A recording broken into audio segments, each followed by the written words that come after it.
ஒரு கேப் ஒன்று கொடுங்க, ரைட். ஒரு பென்சில் ஒன்று கொடுங்க, கரெக்ட் சார்.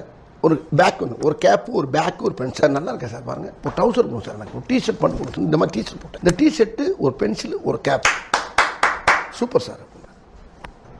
ஒரு 20 மினிட்ஸ் விஜய் சார் ரெஸ்ட் எடுக்க சொல்லுங்கள். டோட்டல் இன்ட்டு போயிடலாம், சாப்பிடுங்க. யாரும் சாப்பிடல. ஒரு 8:30 மணிக்கு வர வேண்டிய பிறகு 8 மணிக்கு விடுறாரு. ஒரு அரை மணி நேரம் விட்டுருங்க அப்படின்ட்டு 1/2 மணி நேரம் எனக்கு கூட்டி போய் குசால்தாஸ் கடையில் ஒரு ஓரமாக உட்கார வச்சு அந்த கதை சொல்கிறேன். அந்த கதையை ஃபுல்லாக சொல்லும்போது அப்படி ஃபுல்லாக கேட்டுக்கிட்டே இருக்கேன்.